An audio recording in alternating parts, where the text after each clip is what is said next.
York, England, with its slow-moving rivers and cobblestone streets. York is a storybook town, where everyone knows each other, where nothing disturbs its picture postcard perfection. What the residents of York don't know is that darkness is about to descend on their fairy tale world. November 2nd, 2001. A resident is out walking his dog when something catches its attention.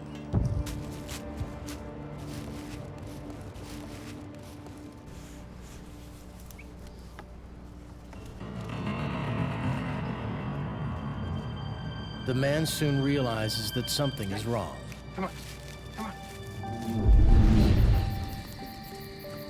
Suspicious, he contacts police. The officer makes a grim discovery. The way that he carried out these murders is just beyond comprehension. A missing woman. Was this just a victim of opportunity? A demented killer. He got gratification out of that, and then he went on to kill again. The solution hinging on forensics. I had to look at trying to date when she died. Can police stop the suitcase killer before he strikes again?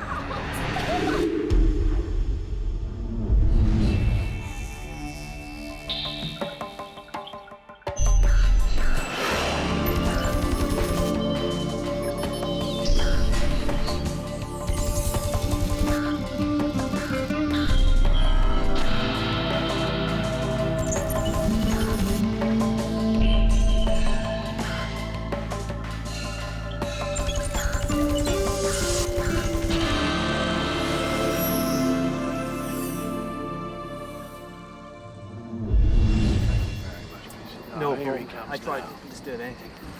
What have we got here then? Hello, Alan. Well, we have a suitcase with a body inside. North Yorkshire Detective Superintendent Alan Ankers heads the investigation. Case and saw the eye, he can tell you all about it. It was late at night. We were in a country lane and the lighting conditions were very poor. I took a decision at that time that all we would do was photograph the suitcase in situ, and then we would regroup with certain forensic experts and police staff early the next morning. No, I think we should take it back, but Detective Sergeant Steve Smith will be Ankers' right-hand man. I think it's going to be okay. That case had been there for some days, if not weeks. A number of people had seen that case during the preceding days, but no one else had thought to ring us about it. We decided that we would not carry a detailed examination out on the suitcase at that location. To preserve any evidence, the suitcase is carefully wrapped before being sent to a local mortuary.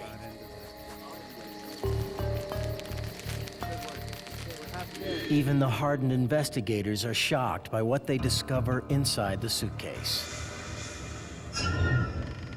The body appears to be that of a young Asian woman. Well, initially, you can't help but think it's quite appalling that somebody has died and been abandoned in such a callous fashion. As a parent, I would say I was just wondering how, where this girl had come from, how had she come to end up in the suitcase, why did she end up in North Yorkshire? One detail leaps out at investigators. The girl's face had been wrapped in tape. Covered with haunting faces, the tape seems to be something from the art world. The cause of death was upper airway obstruction, which in effect was suffocation, which had been caused by the covering of her nose and her mouth. Hoping to find a clue to the killer's identity, forensic scientist Mark Bates examines the tape. In terms of unwrapping the tape, it was actually placed onto a mannequin and was basically unwrapped as it had been wrapped. That was for three main reasons. If there was any debris or anything attached to it, hairs, fibres, for example, that might be significant. Also to look at the way it had been bound, in case that became important later on in terms of cause of death. Most importantly, police hope the tape will reveal the killer's fingerprints. The tape was so heavily soaked in body fluids that although extensive fingerprint treatment was undertaken, we didn't raise any finger marks from the tape. Anchors decides on a three-pronged investigation. The first avenue will concentrate on the suitcase. The second will trace the tape, while the third will try to identify the victim. We were faced with the body of a young Asian female whose identity was unknown to us at that time. To help in the identification, DNA samples are taken. The victim fingerprinted and her teeth x-rayed. In trying to identify the female, we checked all the missing persons reports nationally that matched or potentially matched the description of our victim. We utilised the media both nationally and internationally and made inquiries through Interpol. Yes, well, here at the scene tonight, the road is still cordoned off. Police hope that the media attention will shed light on the case. Things are fairly quiet now. It's just absolutely unbelievable. No one expects it on their doorstep. Despite the media interest and the generating of publicity, we were not getting any positive indication of who she might be. In an attempt to narrow their search, police turned to forensic anthropologist Sue Black. Her job is to determine the victim's racial background. She didn't have the very hard chiseled features and gross features that you expect as you go further north in terms of the Mongoloids, and equally was much more fine bone structure than you would find as you go further south in the Mongoloid races. So that in terms of a genetic pool, it put her very clearly around the area of Korea, the eastern border of China, down into the Philippines, Malaysia, Indonesia, around that sort of an area. To determine the victim's age, her chest is x-rayed. The most definitive indicator of age at death from this X-ray are these tiny little slivers and islands of bone that you can see just to either side of the sternum there. And these are growth plates. And that shows that these joints here haven't finished growing yet. Those islands are going to start to appear around 20 years of age. They're going to have completely disappeared by the time she's 25. So this individual, just by the presence of these small slivers, has to be somewhere between 20 and 25 years of age. Let's cut away the last section. Once we'd established that the girl was Oriental, we did a check on every missing person we had on our records, particularly from that area, Southeast Asia, to see if any people who got missing from North Yorkshire were in fact the victim. 45 days later, police are no further ahead in identifying their young victim.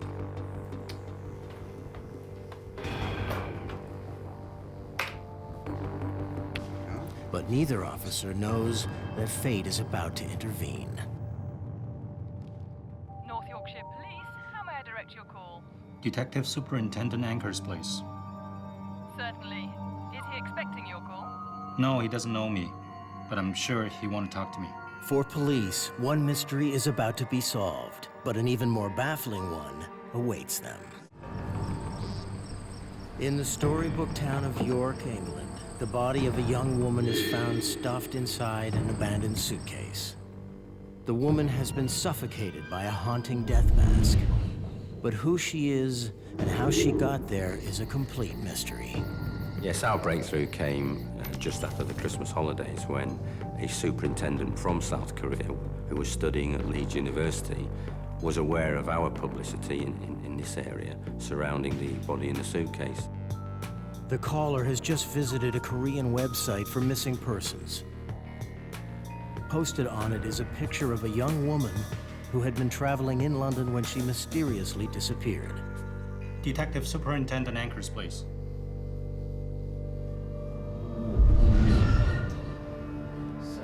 Because all South Korean adults have to register their fingerprints, investigators are able to compare the missing girl's prints with those of the murder victim.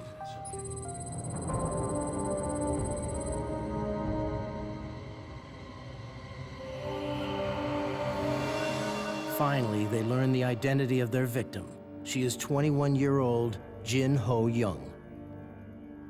She seems to have been a typical 21-year-old student, liked all the things that students do, like music, boyfriends. Every indication was that she was just a normal, pleasant young girl, growing up very polite, very civil, just seeking to broaden her horizons, experiences of the world by travel and learning foreign languages.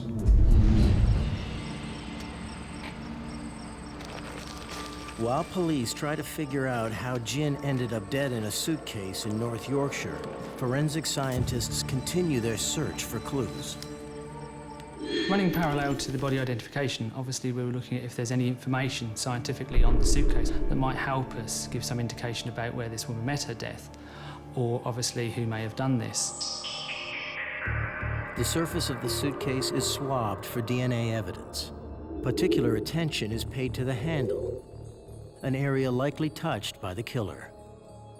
On the suitcase, if there was things like soil or other particles of debris, we would brush those and collect those off. In relation to one area of the suitcase, there was a smear of blue paint.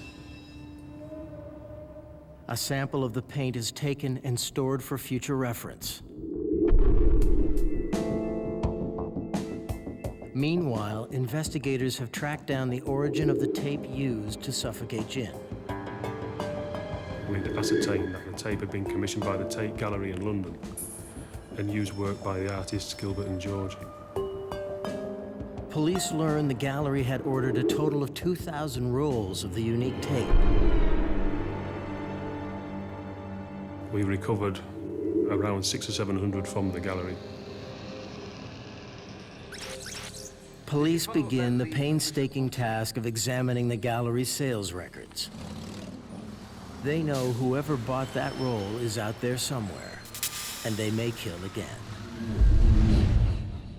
Yes, hello, it's Detective Smith calling in regards to the body in the suitcase found by the roadside. Detectives begin to piece together Jin's last known movements. Yeah. All right. She was a young girl, taken time out to go and study and travel. She'd gone from South Korea to France. Initially, she went to Lyon, where she studied and stayed. These are really amazing photos. I know. While on a sightseeing trip in Paris, Jin met up with other young Koreans. Whilst there, she'd stayed in what is described as a hostel called the Hung Bu on the outskirts of Paris.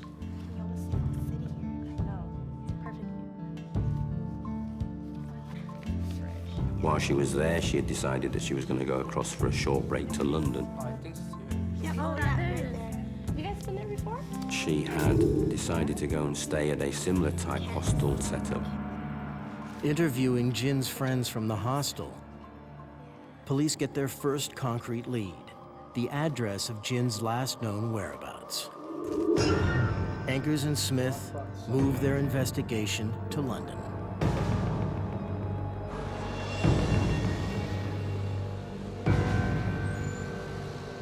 Once we'd positively identified Miss Jin, and that it had been her intention to travel from Paris across to Eagle Street in Holborn, we contacted our colleagues in the Metropolitan Police. DS Ray. Oh, good morning, gentlemen. DCI Alan Ankers. D.I. Smith. Please sit down. I got a phone call, in fact, from a colleague from a police station in East London saying that he had an officer coming down from North Yorkshire, and I met Alan Ankers. As I said on the telephone, we'd really appreciate your assistance in our investigation into the death of a Miss Jin Jong, who was a detective chief inspector from North Yorkshire, and he was heading this murder inquiry. Sitting talking to me, explained to me that a young girl by the name of Miss Jin had been found in a suitcase side of a road in North Yorkshire. We understand that until fairly recently, she lived here in London. Now, Steve, maybe you could fill us in on. But what Vic Ray next revealed to the seasoned investigators was a major shock. Gentlemen, it just so happens I've been working on a case myself. Maybe of some interest to you. We learned that there was another girl missing from an address in East London in Poplar. Once we realised that the girl from Poplar was also Korean, it seemed too much of a coincidence to us that the two could not be linked. Now, the question on everyone's mind is, are there more bodies to be found? Gentlemen, it just so happens I've been working on a case. When investigators track murder victim Jin Ho Jong from Paris to London, they discover that Scotland Yard is already looking into the disappearance of another young Korean woman, Song In-hee. The detectives are convinced that the cases are related. But how? What were the links between these two girls? Because we actually, from our inquiry, saw that there was no actual link. They were not friends, they didn't know each other. Miss Jin had come over from Paris for the weekend, whilst Miss Song was actually a student here. Hoping to establish a connection between the two women, investigators look into Song's past. I know Miss Song was one of two children. She had a brother, and they lived just outside Seoul. Initially, there was suggestion that she may have gone off on a catering course and not actually been speaking to anybody since she'd gone off on that course. But the fact that she hadn't been speaking with her mother, who she regularly spoke with, did cause me concern. Miss Song was actually studying in London, a university, and had actually been staying in university accommodation, but was finding it very difficult financially to keep that going. Determined to continue her education, Song had recently moved into a less expensive flat. On December 7th, she visited with friends. She was never seen again.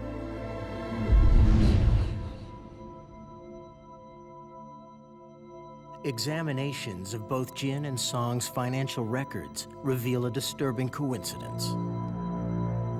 What we found out was that both girls' bank accounts had been cleaned out of money. Their bank account was emptied by use of bank cards at ATMs nearby, and considerable amounts of money taken out within days of their disappearance. Both girls had had about £2,000 taken out of their accounts. But when investigators look into the addresses of where the two women stayed, they make their most important discovery. Song had moved into a flat located on Augusta Street in East London's Poplar district. Jin's last known address was less than 5 kilometers away on Eagle Street in West London. After a couple of days, it became quite apparent that the two were linked through the fact that both properties were managed or leased by the same man. Mr. Kai-Soo Kim was a man that had decided to come to London to study English. And what he'd seen was that there was money to be made from renting properties himself and then subletting them to students passing through. And it's quite normal within the Korean community that people exchange details of hostels, and that's how she came by Mr. Kai-Soo Kim's address. And she ended up there, having contacted him in Paris, asking if he had a room, and he said he did. Hi, Song. How are you? Good, how are you? Good. Nice to see you. Nice to see you too. Thanks for... Miss Song had actually met Mr. Kai-Soo Kim and knew that he had properties that he would rent out rooms in, and she'd actually asked him whether she could have a room at Poplar, which he agreed to. For the cash-strapped Song, the cheap room was just what she had been looking for. She decided to move in. Yeah, I really needed it, thanks. It was a terrible mistake. What Song couldn't have known was that her new home would prove to be anything but a haven. British investigators have finally made a connection between murder victim Jin Ho Jong and a second missing Korean woman, Song In-hee. Both women rented from the same landlord, but when police try to question Kai-Soo Kim, he is nowhere to be found. He had said to friends that he was visiting friends in Germany and gone to Germany, but he became our first suspect. Searching for clues to Song's whereabouts, investigators descend on her flat. Right, lads, let's get to it. The Poplar Street address, which was Miss Song's address, we found nothing untoward forensic examination-wise at the initial stages of the inquiry when she was reported missing. It was searched, nothing was found there. Everything did correspond with the fact that she probably had gone away on a catering course. Anything? No. Could Song's disappearance simply be a coincidence? Right, let's pack it up.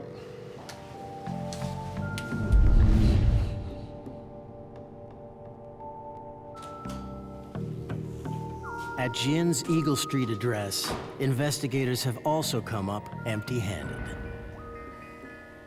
We'd been down in London since the Monday, and by now we were on to the Thursday evening.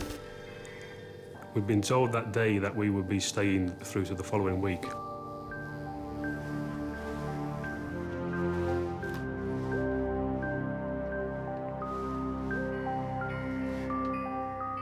Hello, darling. No. So I was in the process of making a phone call to home, basically to say I'll be back in a few days' time. While sat on the bed, looking at the floor, I'll call you back. Noticed that there were bleach stains on the light carpet.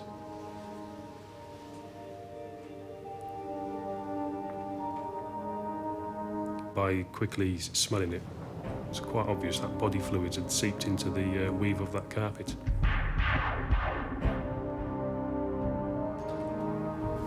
Crime scene investigators, led by forensic scientist Peter Grant, descend on the room. When carpets are cleaned, it may be that the top layer of the carpet becomes clean and looks clean. But what happens with carpet cleaning, especially if a lot of water is used, is that the blood is simply forced down into the lower side of the carpet or even onto the floor beneath. The blood stains begin to reveal the secrets of the room. The stain on the floor was close to the double bed in the room, and this bed was pushed into the corner. But when we turned the bed around, there was a large smear of blood low down on the bed.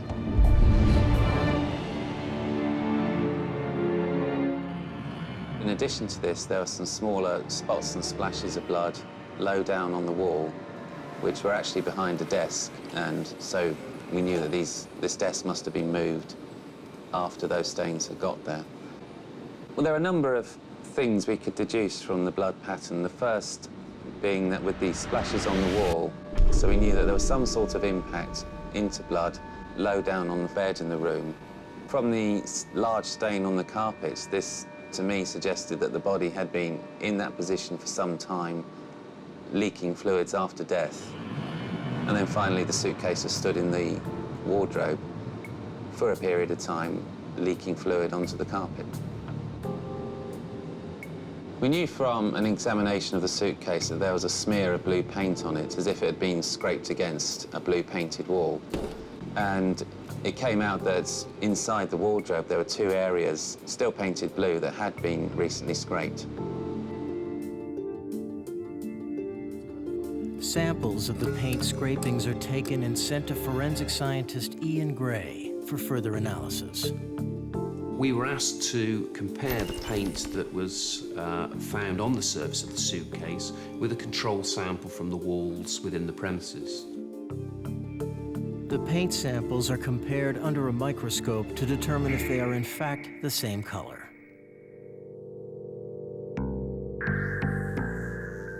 Chemical composition is also compared. Infrared spectroscopy is used to determine organic similarities in the paint's pigments. The paint on the surface of the suitcase matched in all the tests undertaken with the control sample of paint from the wall at Eagle Street. Police now have their murder scene. But is Kim the man responsible for this horrendous crime? Now, Miss Ishimura. Ishimura. Police track down Kim's former girlfriend. Yes. She tells police she bought a roll of tape at the art gallery and that Kim had asked to borrow it. This is a tape I got from the tape gallery.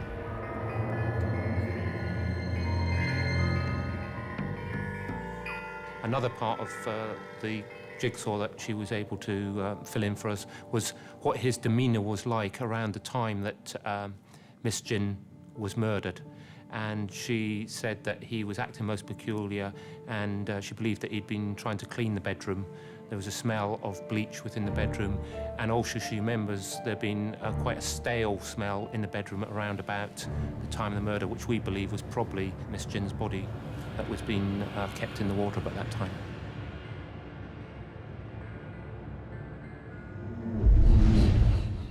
The roll of tape that we recovered from an ex-girlfriend of Mr. Kim bore blood staining on the inside cardboard tube. We identified through DNA that this blood was Mr. Kim's. There was a small amount of his blood present on a desk. If you take that together with the blood on the inner tube of the roll, and also the fact that the type of tape used on Miss Jin, it's my opinion that he probably became injured during the struggle and that had bled on the tape as he manipulated it to use it upon her.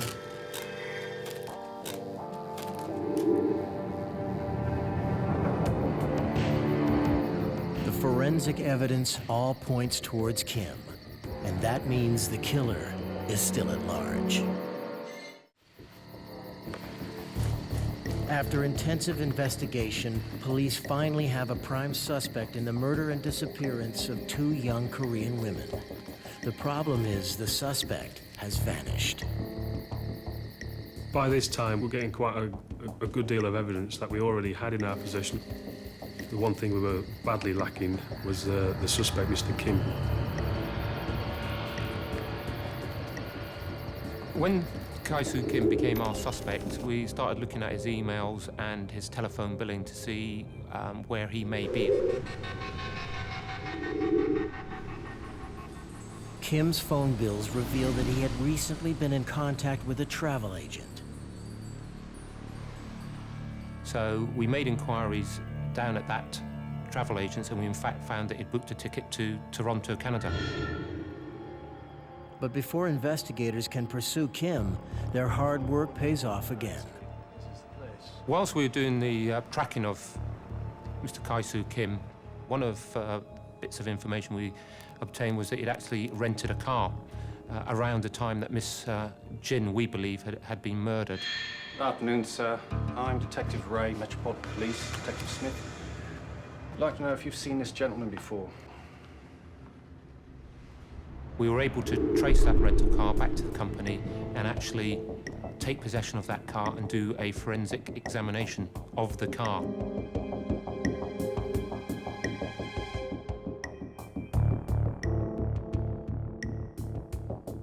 Because of the nature of the fact that the body is transported up to and deposited in York, the most logical place for the suitcase to have been stored was in the boot, or as you would call the trunk of the vehicle. Detective Ray. What is it? The investigators must now prove that the suitcase carrying Jin's body had been in the car. Well, let's swallow it and see what we've got. We found present on that boot carpet were small stains of body fluid with blood that we were able to identify by DNA as being Miss Jin's. The position and distribution of these bloods was in keeping again with fluids leaking from the suitcase as it was taken out of the vehicle. Looking at the mileage on the car, we could see that it had done some considerable mileage over a short period of time.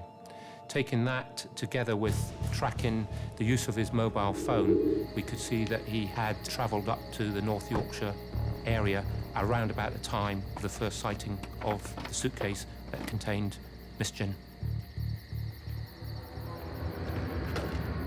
While police have mounting evidence that Kim is Jin's killer, they still don't have a motive. From the witnesses and associates that we spoke to in London about Mr. Kim, he was seen as something of a gentleman, but clearly as things have transpired, he has another side to his character. Mr. Kim had rented both properties where Miss Jin had stayed and Miss Song had stayed, as a tenant and then he sublet them. But he got his mathematics slightly wrong, and he wasn't managing to cover the costs through his subletting of the property to students, so he was slowly getting himself in debt. Well, I'm kind of busy right now. That's okay, it won't take long. Just, we'll be quick. Yeah. But spiraling debt wasn't the only motive driving Kim. Kind of busy right Come now. on. Come on, it'll be fun. Come on. Stop!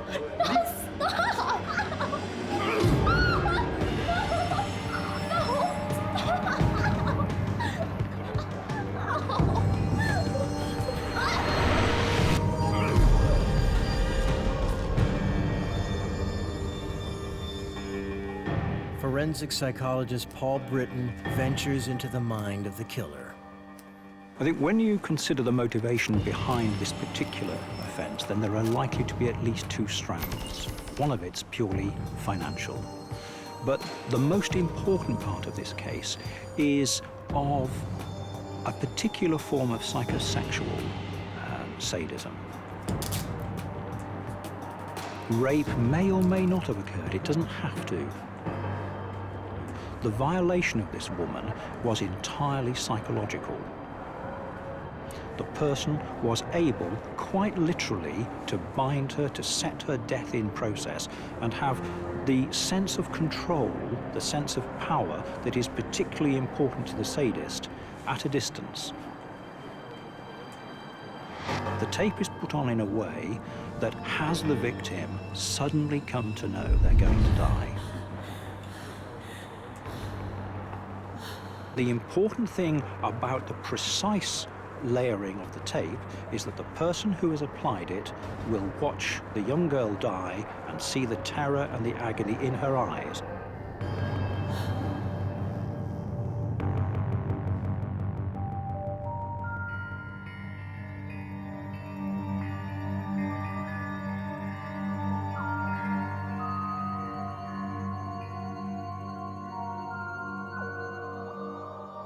She's then put into the suitcase at some point and obviously taken out of the flat, into the car and driven away and just abandoned in a country lane, hundreds of miles from London and thousands of miles from her home. Our next step was to look at flying officers over to Toronto and see if we could actually locate him. Before officers can be dispatched, investigators receive a tip. Kim has returned to London and told a friend to meet him at a local internet cafe.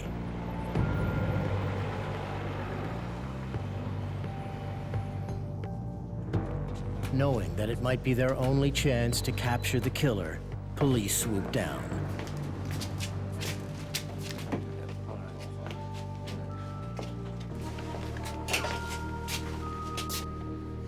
Mr. Kai-Soo Kim? Initially, he was reluctant to say that he was Mr. Kai-Soo Kim. I think you know you're the person that we're looking for.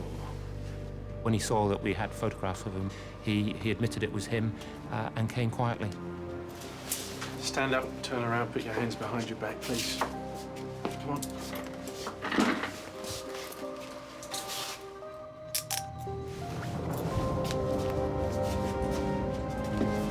Come on. That's...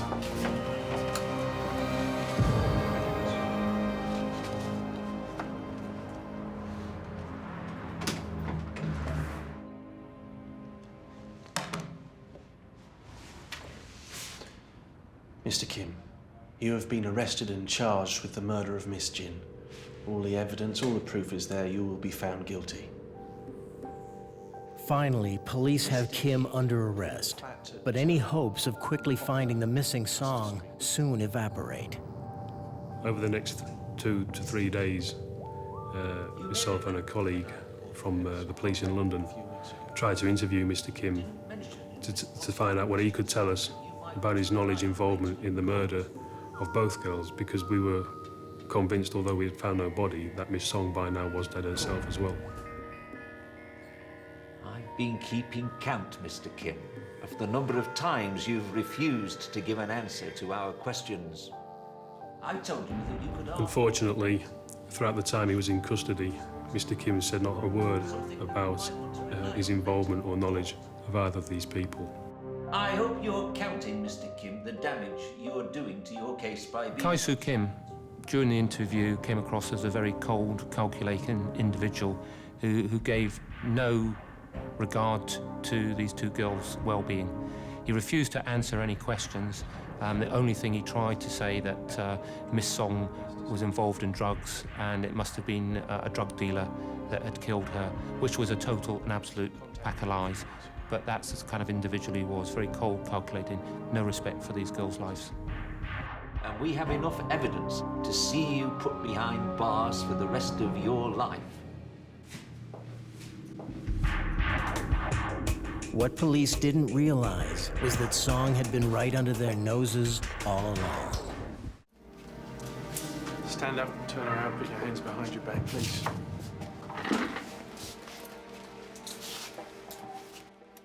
After months of intensive investigation, police arrest Kai-Soo Kim for the murder of Jin Ho Jong.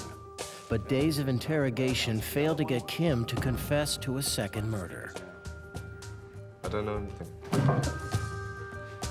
We knew by then that he'd killed Miss Song. Inwardly, we knew as an investigative team. So it was imperative that we find her body because we couldn't charge him with her murder until we found the body. Police receive a break when a plumber working in Song's bathroom makes a disturbing discovery. See this? There's flies. It's not normal, is it? Flies coming up from the pipes? No. What do those pipes go to? I don't know. So I decided that I would send another team in there, full forensic team, an especially trained search team, and actually look at tracking where those pipes led to and see if we could find where the flies were originating from. Ray and his team follow the pipes down through the floor to a hallway below, and a wall that seems to have been recently worked on. Hollow wall here. It looked like a painted wall, but when they realised that there was actually a hollow part to that part of the wall, I said, smash it down. He had actually put a panel over the concealed chamber, so it wasn't actually noticeable.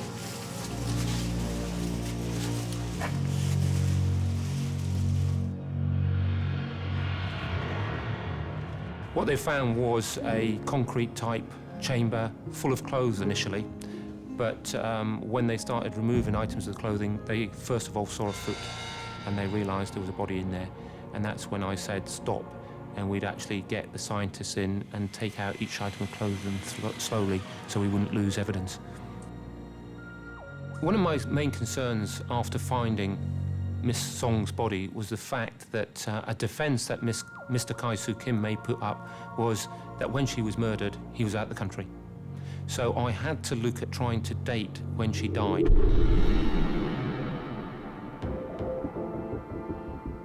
Ray turns to forensic entomologist John Manlove for help.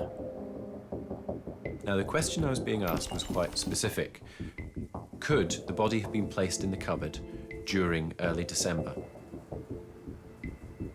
We went into the cupboard not thinking there would be an awful lot of entomological activity, quite possibly, because there weren't an awful lot of adult blowflies within the flat. What we found was hundreds, if not thousands, of flies from a completely different family.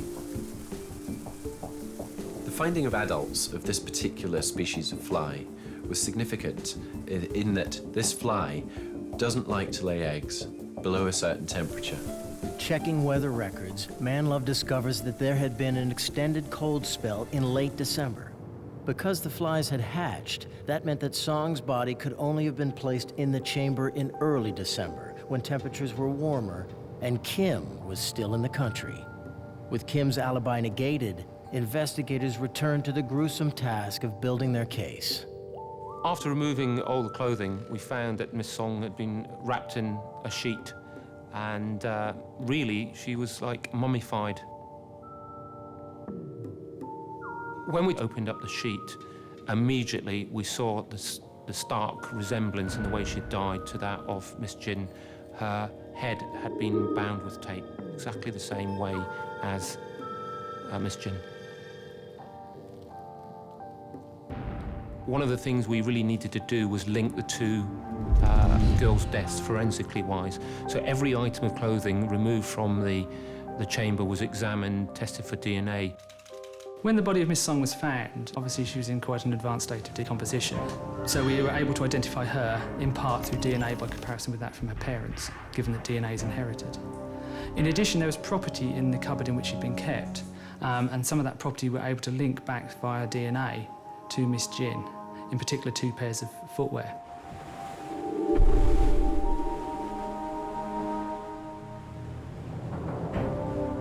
The frightening part of what Mr. Kai Soo Kim was doing in Toronto was very similar to what he had done in the United Kingdom.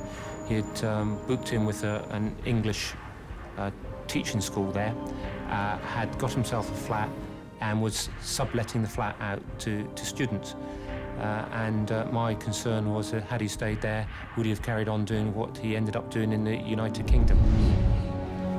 Look what I got. Look what I got here. I did send officers to search his flat, and what we found there was his laptop computer. Mr. Kim had obviously been looking at pornographic sites and had been saving images that he found gratifying.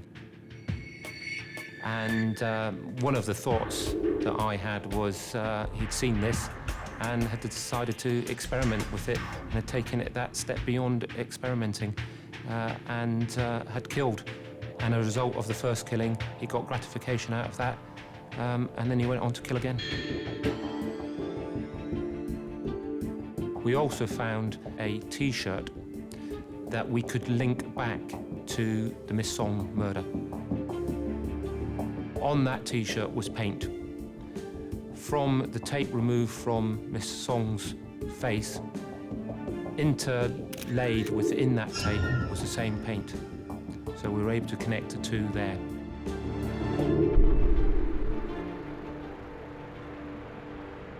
Kai Soo Kim is tried in London's Old Bailey Court. Kim pleads guilty to a manslaughter charge in the death of Song. Prosecutors refuse his plea. Kim is found guilty of both murders and given 2 life sentences. Kim came across as a very calculating individual. To kill 2 people in such a fashion and dispose of the bodies in such a callous manner shows a certain degree of evil on his part.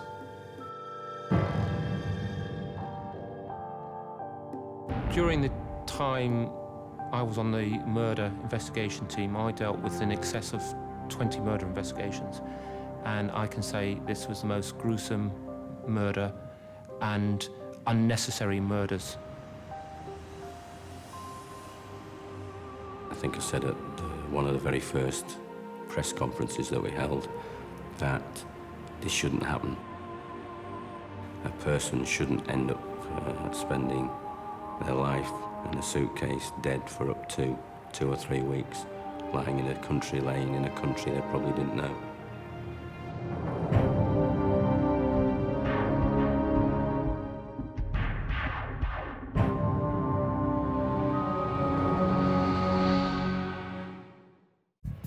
Los Angeles, California. From around the world, people are attracted to its perpetual sun, million-dollar homes, and movie stars. It is a place where dreams come true. But for some, Los Angeles proves to be as much a facade as any flimsy Hollywood movie set.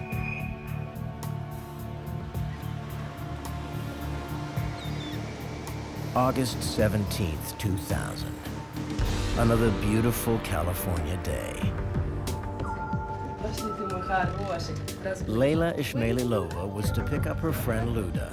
Look, you remember? Knowing Luda to be a notoriously heavy sleeper, Layla tries the door. Wake up, honey. It's a beautiful day. To her surprise, she finds the door unlocked. Ты где? Люда? Люда? Come on, baby, wake up. Oh, come on. Давай уже вставай. Сколько можно спать? Кто рано встает, тому Бог дает.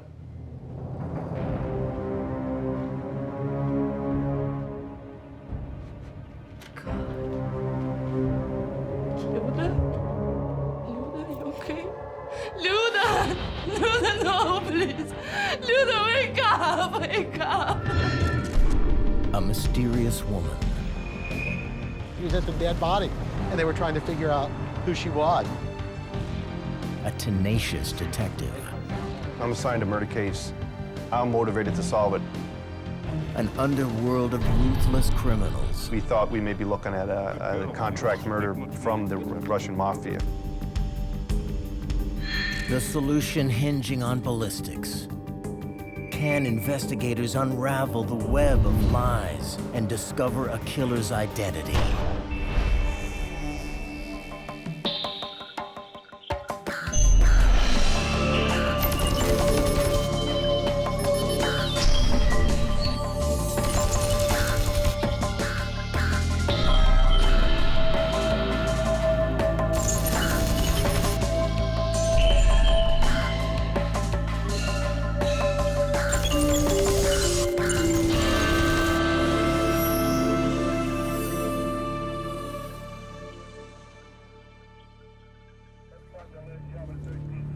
A beautiful woman lies murdered in her apartment.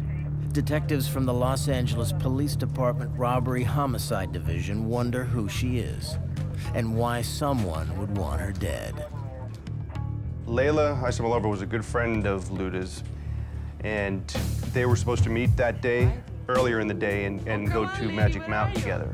And she had contacted Luda earlier in the day, prior to the murder, and made the arrangements, and later on that day tried to call her again, but there was no answer. So after a number of times of trying to get a hold of her, she decided to go over and see where she is or what happened. Maybe the phone was disconnected.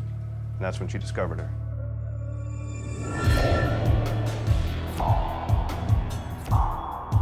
Investigators wonder what this beautiful woman could have done to receive such a horrific beating. Whatever the reason, she had clearly crossed the wrong people.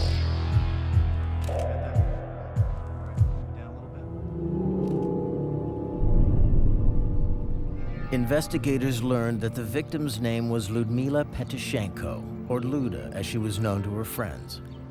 Luda had recently arrived in the United States from the Ukraine, where she had left behind her daughter and family. Luda was very close with her daughter, was constantly calling, writing and sending money home to her mother and daughter. Her mother was watching her daughter at that time because she had been separated from her husband. And her goal was to bring her mother, daughter, and sister to this country to live and hopefully have a better life here.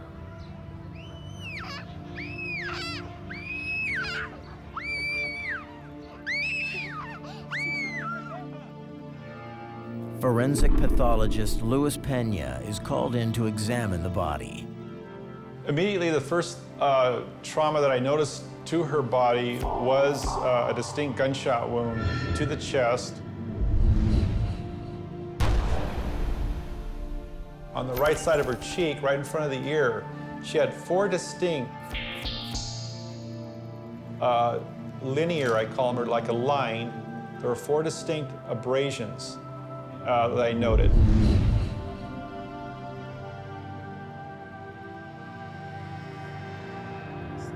While Pena studies the mysterious marks, forensic technicians scour the crime scene looking for clues.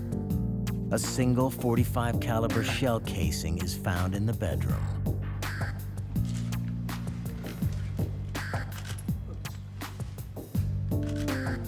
A minute trail of blood is discovered leading away from the body. Police know that whoever the killer is, they have blood on their shoes.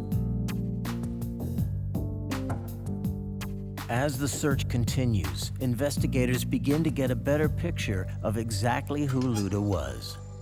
We also discovered in the closet of her bedroom there was nothing but nighties and negligee. There was no regular clothing that person would wear out in the street, normal day clothing.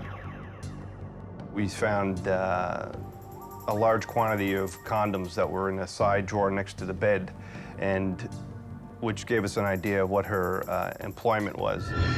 It also gave investigators an idea of who her killer might be. We thought it could have been a customer or a John that was unhappy with her or tried to rob her and then eventually killed her.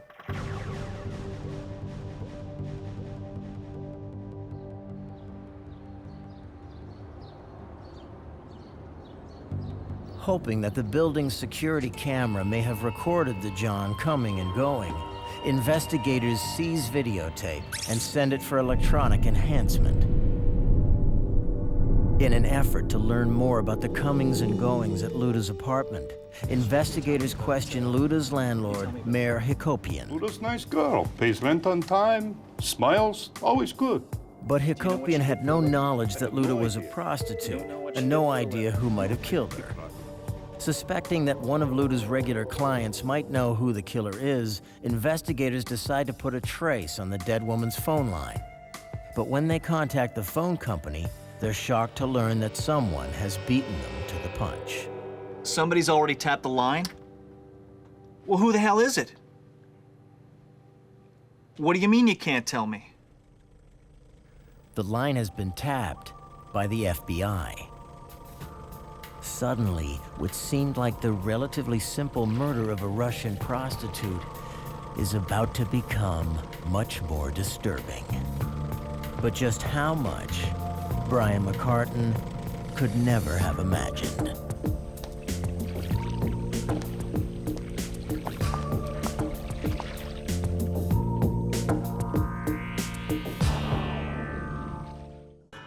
Detectives investigating the murder of Russian prostitute Luda Petashenko discover that it is far from routine. In fact, whatever she was mixed up in, it was important enough for someone to tap her phone line.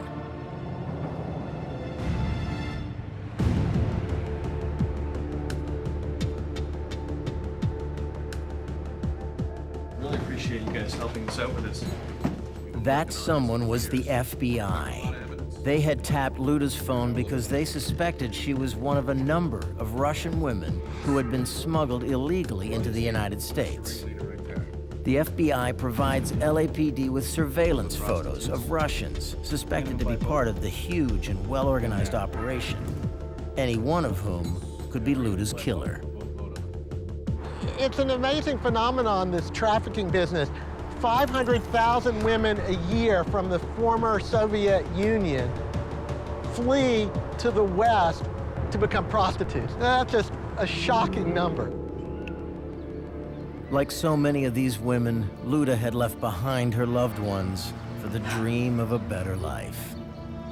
But somewhere along the way, Luda's dream had gone terribly wrong. They would start in either Moscow, Ukraine, St. Petersburg. Then the girls would go to an intermediate stop, usually in Europe. Sometimes they would be seasoned by working in bordellos in Czech Republic or in Amsterdam. And then from Amsterdam, they would fly them to Mexico City. Before being smuggled illegally into the United States, the women are taken to a villa the Russians maintain just south of the U.S. border.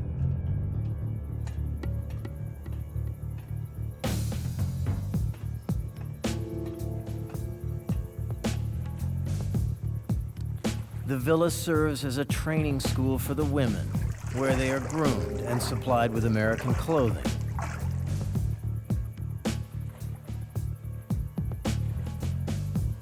The smuggling operation is headed by career criminal Sergei Mezeritsky.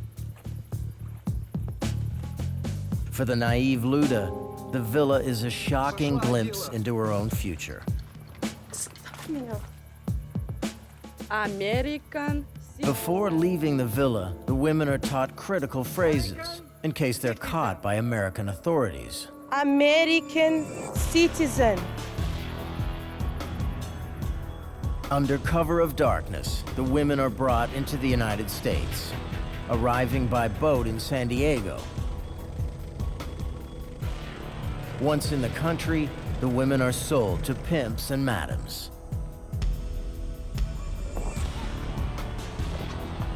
The new owner pays Sergei for all their transportation costs. Now the women are expected to repay that debt, and then some.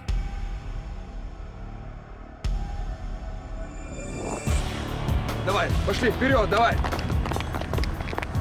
Вперед! Давай, давай, давай, давай, в машину! Well, I think most of them owe anywhere from $10,000 to $20,000. That gets them into America, pays their visa, transport, training in Mexico, the sort of risk aversion aspects of avoiding the police and stuff like that. And then they're expected to sort of work as a prostitute for anywhere from 6 months to a year to earn out that $10,000. To ensure the women don't run away, the pimp seizes their passports. The passports will be returned when the pimp is paid off. The girls are then free to go. Or are they?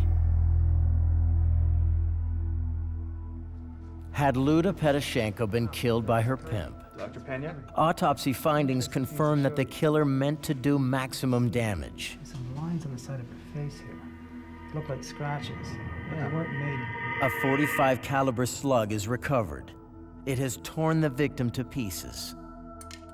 It goes through the heart, goes through the lung, goes through the backbone, through the spinal cord, and the bullet ended up in the right back soft tissue area.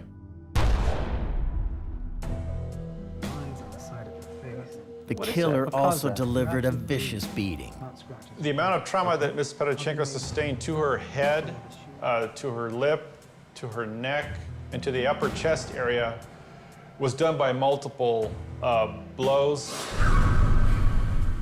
You see this gunshot bullet hole? The body reveals one final cryptic clue. I remember Ms. Pedashenko had long white acrylic nails. They were not broken, an indication that she was probably not struggling very well. In other words, if you look at the back of her hands, the back of her arms, there's nothing to indicate she's warding off blows. No sign of struggle, no breaks, no traces of blood or skin, which means she never had a chance to use them. Never defended herself at all. Now, as you can see, there's a number of lines here. The killer had somehow incapacitated Luda before she could defend herself. But how? Did it have something to do with the odd marks on the side of Luda's face and jaw? For investigators, the autopsy has raised as many questions as it has provided answers.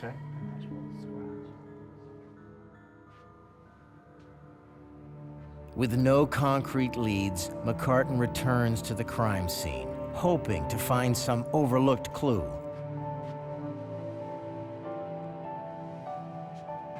As the case progresses, we learn more and more about our victims, and we become a little closer to that person because we're learning about who they were, their lives. We're meeting their families, their friends. We're human beings. We have emotions as well, so we do feel for these people. The more we learn about them. But in order to catch Luda's killer, police will have to descend into the murky world of prostitution, alien smuggling, and Russian organized crime.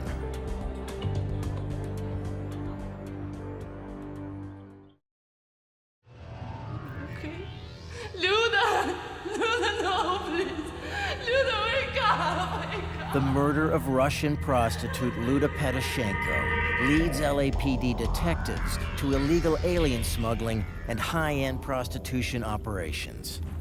It also leads them to an even more dangerous threat: the power behind the prostitution business, the Russian mafia. Deluxe prostitution has been a big business in Los Angeles as long as Hollywood has been here. The biggest clients of the fancy prostitution racket are movie people, whether stars, producers, agents. Writers can't afford it, but you know, a few of them, when they win an Oscar, maybe can. But in any case, it's one of the perks of living in Hollywood is access to beautiful women on an instant basis. After the fall of the Iron Curtain, many career criminals fled the former Soviet Union. They were attracted to Los Angeles and the decadent lifestyle they had seen portrayed in American films. They were also attracted to the prostitution business and the big money they could make in it. Police know that if they are going to get anywhere with the hardened criminals, they will need someone fluent in Russian on their side. We decided that we needed to have a translator for us because there's nothing more difficult to investigate a case where you can't speak the same language as the people you're talking to. We searched the department to try and find someone that we could bring on loan to our unit.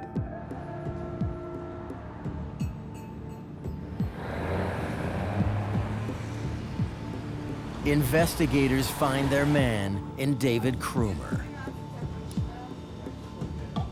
Well, I was born in the city of Kiev in the Ukraine. I came here in 1975. Although I came here when I was 3 years old, I still retained the Russian language by speaking with my parents and several friends. The Russian language skills that they needed, I possessed. In addition to that, I also understood a little bit about the Russian culture, being Russian myself, because you have to know not just the language, but some kind of the social mores and kind of the attitudes of the people that you're going to be interviewing as well. All right, so just to bring you up to speed, what started off as a murder investigation for us became much more when the With Krumer on board, the investigators begin pouring through new FBI intelligence. It reveals some startling information.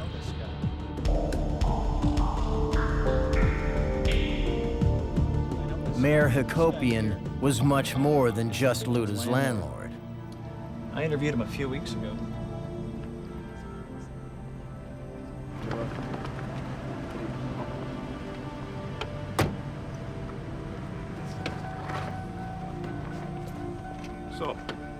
Mayor Hakopian was also Luda's pimp, one of the new breed of Russian criminal moving in on the lucrative Los Angeles prostitution business.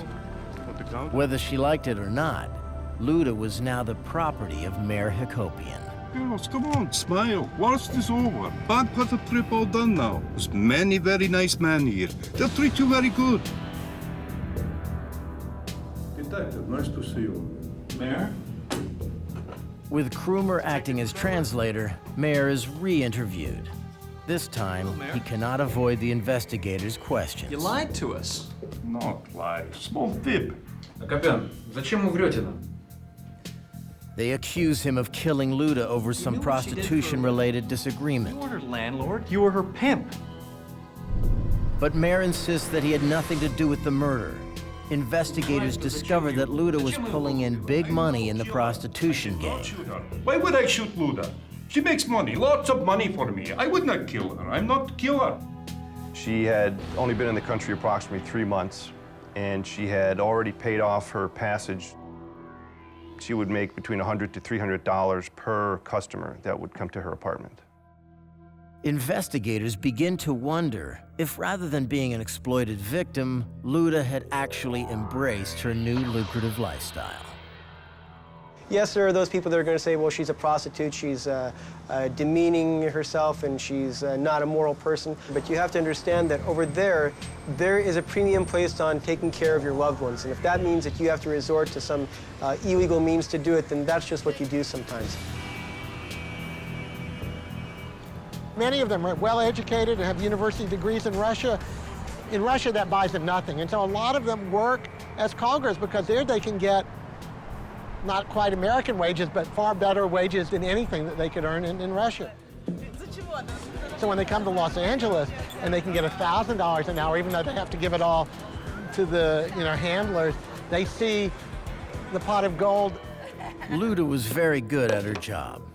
But when police discovered that she had saved over $15,000 in 3 months, they doubt that even she was that good.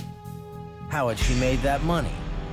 The answer lies with the man that brought her into the country, Sergei Mezeritsky. Sergei Mezeritsky was involved in a lot of things, from stealing cars or VIN switches to prostitution. So he's had police contacts in the past. You know, he was involved with transporting a number of illegals into the country. We knew that he was a scammer. We knew that our auto theft section was investigating him as a car thief. So we didn't put it below him to kill somebody. So we were able to talk to him, and we kind of explained to him, hey, you know, just help us with our investigation with regards to the murder, and, you know, we're not interested in all of your other activities. Is your name Sergei Mezaritsky? Mezaritsky is so confident of his innocence that he even agrees to take a polygraph exam. The focus of the polygraph exam with Serge was to determine if he had any knowledge regarding the murder of Luda. Was he present during her murder? No. Or did he know who was guilty of that? No. Do you know who shot Luda Pedashenko? No. Despite Mezaritsky's confident demeanor, the polygraph maps subtle changes in his physiology. It's proof he's not telling investigators the whole story. Ну? Ну. Баранки гну. Плохие новости. Плохие новости, дружок. Who is this guy? Тест. What does he mean I failed the polygraph? He was absolutely shocked that he didn't pass his poly because he was very confident that he could pass any test that we throw at him. Слышал такое? Помоги себе сам. Вот давай, рассказывай. Всю правду рассказывай. Sergei Mezaritsky decides to come clean. He explains that he had recently taken on a new partner in the alien smuggling business. But investigators are stunned when Mezaritsky reveals that his new business partner was none other than murder victim Luda Pedashenko.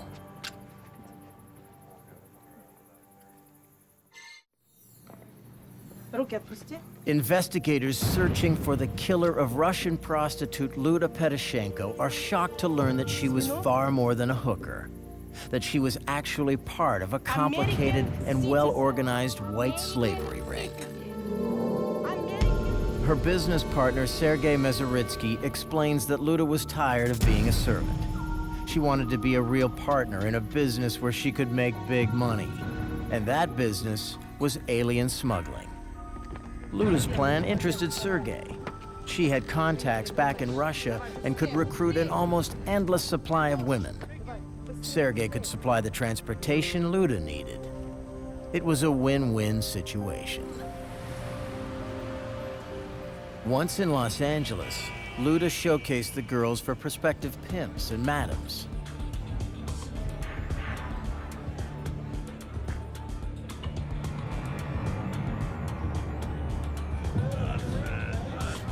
Luda could make between $6,000 and $8,000 per girl.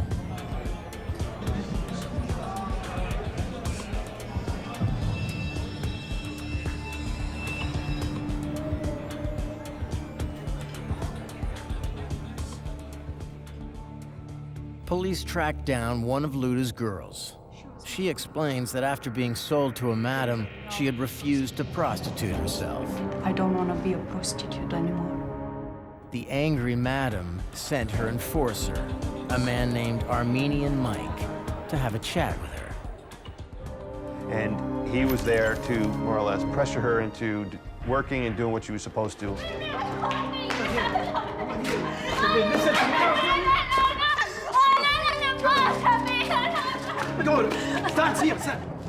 While he was there, he physically abused her and raped her. When she told us that right away clicked in our head that this individual, he has a tendency towards violence. This is a good possibility here. Investigators also learn one other important detail. The madam felt that Luda hadn't held up her end of the deal, so she had sent Armenian Mike to have a chat with Luda as well.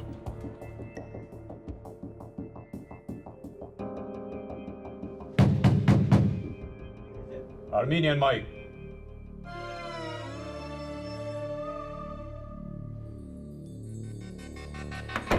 Why you not like KGB?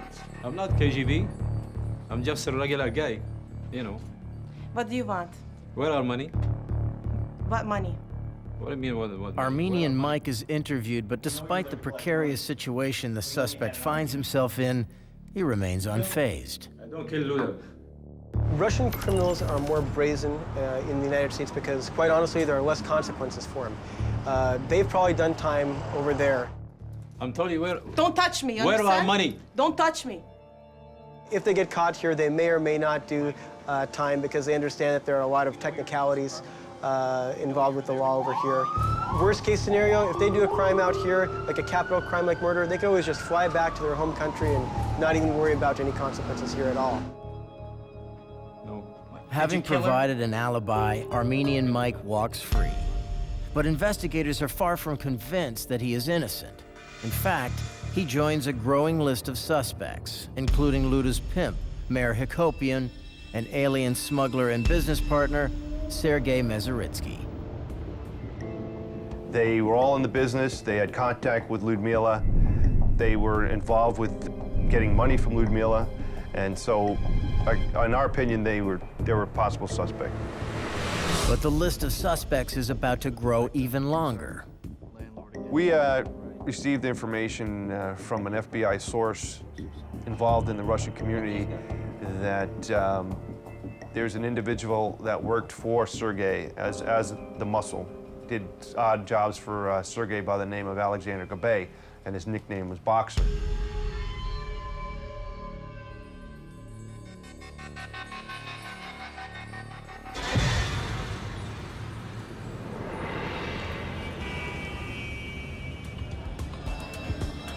The FBI's informant had been drinking with Gabay, who was heavily intoxicated.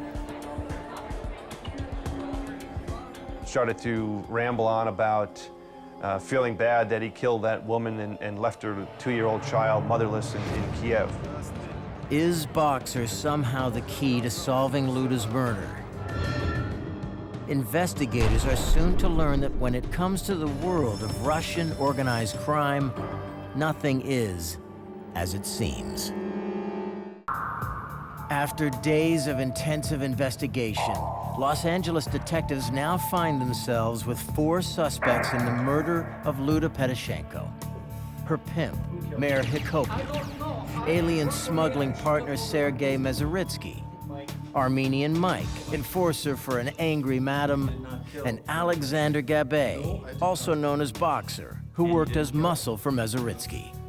As investigators look into his background, what emerges is a picture of a man unlikely to be a murderer. Yep, right. Alexander Gabay came here, I think, in his late teens, went to some American schools, got an engineering degree, architectural engineering degree, was a smart person, wasn't some uneducated idiot off the street. He had a job, he had his own business where he would design, architecture design for different companies. He was like a subcontractor. He was a welder. He welded art for him. Alexander Gabay got the nickname of Boxer because, as it turns out, he had done some fighting back in the former Soviet Union.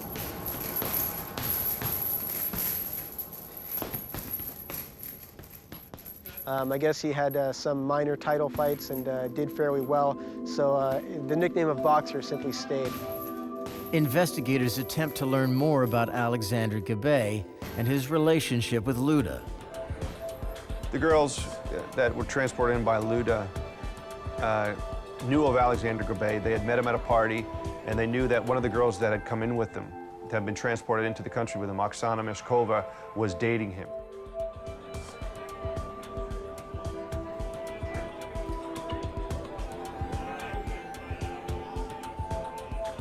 What we know for certain about Oksana Meshkova is that when she was brought into the country, she was a little bit heavier, not quite as attractive as some of the other girls.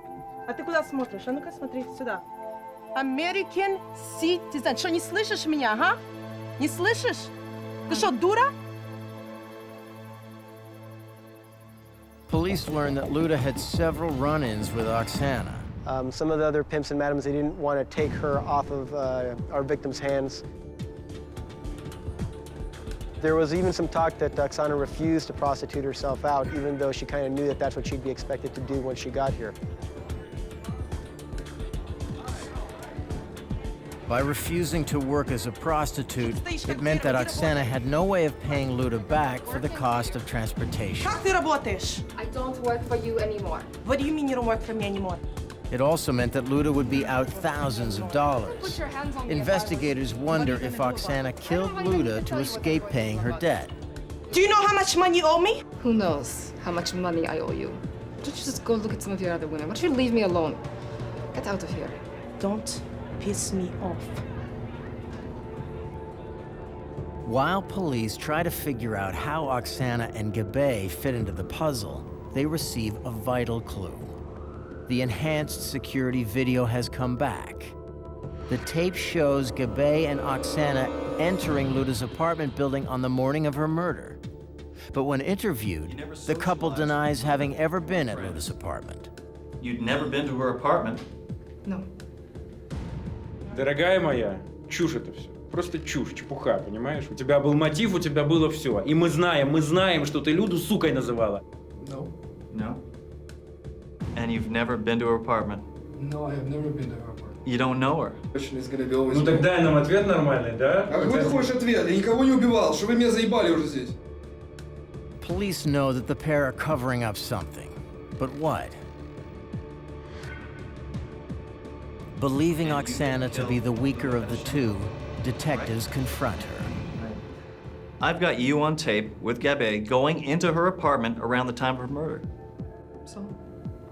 So? Proves nothing. Oksana Meshkova stated that the original purpose that she and Alexander Gabe had come to the victim's apartment was to get information about one of Oksana's friends that Luda had ended up selling to a different pimp. I'm not even listening to you. Now you start speaking to me. Она что, не слышит меня? Luda refused to help, and an argument ensued. Speak American, speak American. Something had happened in that apartment, and police are determined to find the answer. Investigators execute a search warrant on Gabe's house. We've got 45s. During the search, we found a number of weapons within the residence. We could see that he had used this kind of a warehouse-type location as a shooting range, and we found a number of expended rounds shot into a wall, which we collected. At the crime scene, there was a trail of blood that was leading away from the body, and as it led away, it dissipated more and more. So we felt whoever it was had blood on their shoe. So we collected 17 pairs of his shoes and booked those into evidence and had those. Those are our primary things we looked at, had those shoes analyzed for blood. Tests confirm that the blood is Luda Pedashenko's. But Alexander Gabe's shoes hold one more clue. Hey, partner, wanna come and have a look what I got? What do you got here? Jeez, would you look at this? Alexander Gabe wasn't just a boxer, he was a kickboxer. Looks like.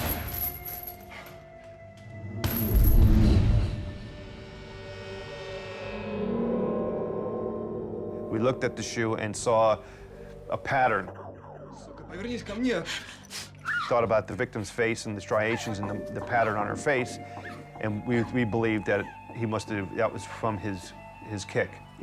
He kicked her on the side of the face and the neck, which left this sort of pattern that in our opinion, matched the shoe. To investigators, it now seems clear that Gabe had badly beaten Luda. But the question they still must answer is, just who exactly pulled the trigger? Enhanced video footage proves that Oksana Meshkova and Alexander Gabe were in murder victim Luda Pedashenko's apartment on the morning she was killed.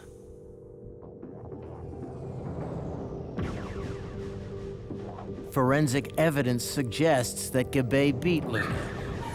But just who pulled the trigger remains cloaked in mystery. Oksana had as much reason, if not more than Gabe, to see Luda dead.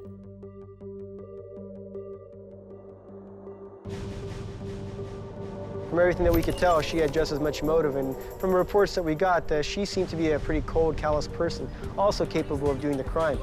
Just go look at some of your other women. Why don't you leave me alone? Get out of here. And what are you gonna do about it?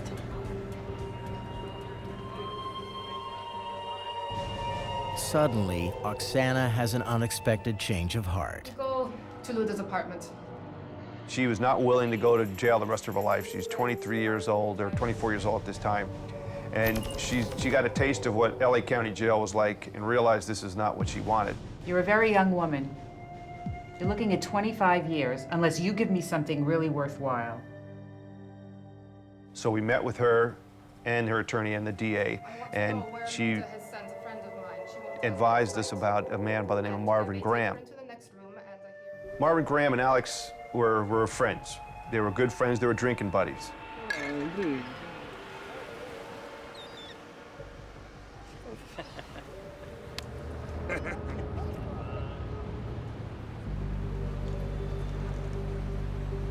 Oksana reveals that on the morning of the murder, Graham had driven the couple to Luda's apartment.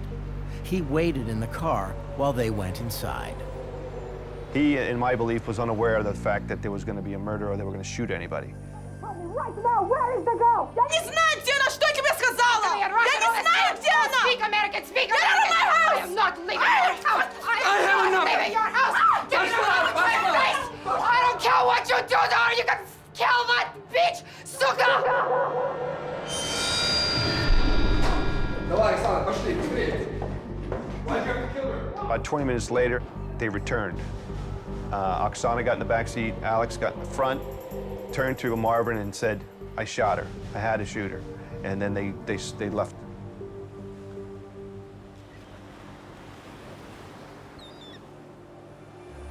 Graham then drove Gabe and Oksana to the ocean, where they spent the rest of the day drinking and trying to forget.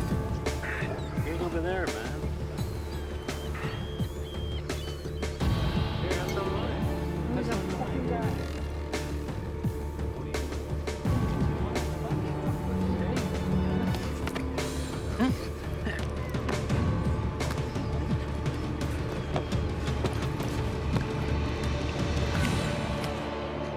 Gabe then asked Graham for a favor. Gabe has taken the murder weapon apart. He keeps the barrel and gives the rest of the gun to Graham, who is to ditch it for him. To ensure that the gun cannot be traced, Gabe destroys the barrel. But Gabe has made a fatal error. Instead of disposing of the murder weapon, Graham has kept it. Facing accessory to murder charges, Graham hands investigators the remains of the .45 semi-automatic murder weapon.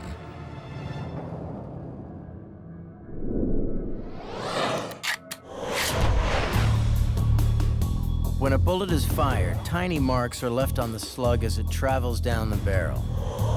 These marks mean that the bullet can be traced back to a specific gun. Since Gabe has destroyed the gun barrel, police must find another way to connect the gun to the murder scene. They look to the shell casing retrieved from the crime scene. When a gun is fired, there are also distinctive markings left on the shell casing as it's ejected by the gun. What Gabe doesn't realize is these markings can also be used to connect the murder weapon to the crime scene. Using a rebuilt gun, ballistics expert Diana Paul fires off a shot.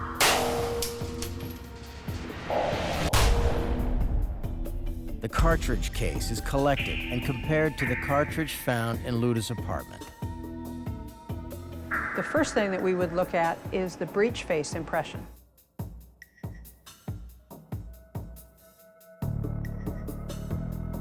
That would be in this area.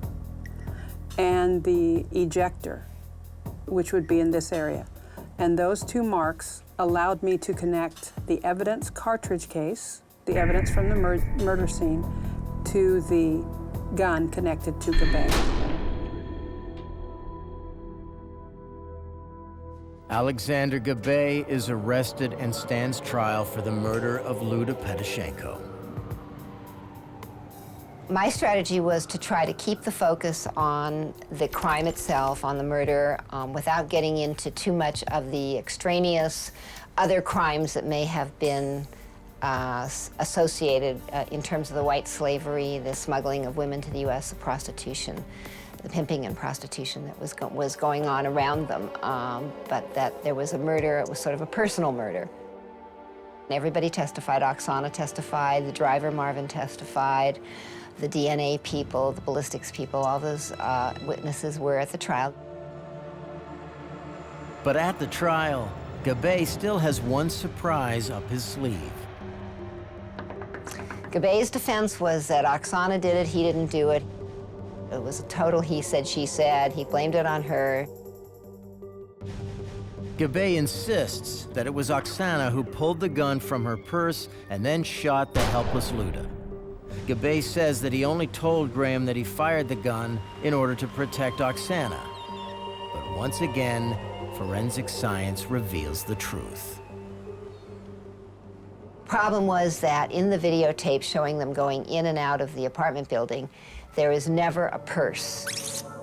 In fact, she's dressed in a very skimpy, spaghetti strap top or shirt, and there is no purse in that video. And so he made a mistake, and it cost him. He made a mistake because there is no way she could have been carrying the gun.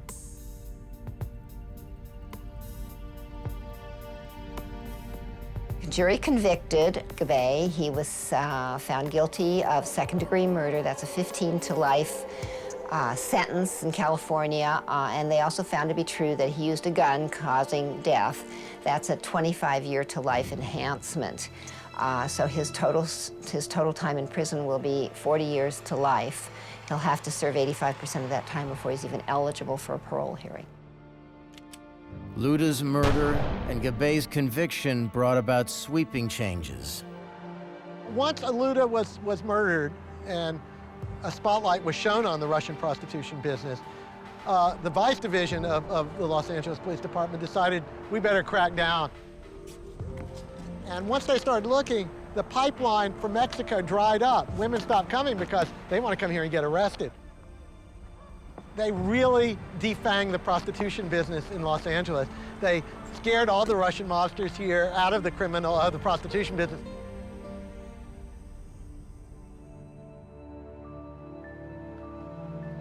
No, I think what we forget is the victim in this story. I mean, we knew nothing about her hopes, dreams, but I have a feeling here was a woman who came to Los Angeles and probably wanted to go to that beach and to go out to the Santa Monica Pier and ride on the Ferris wheel and enjoy the freedom and beauty of life in California.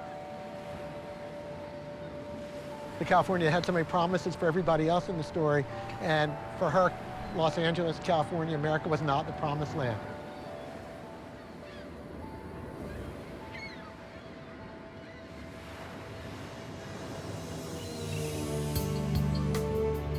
Luda Pedashenko's dreams were twisted by her own ambition.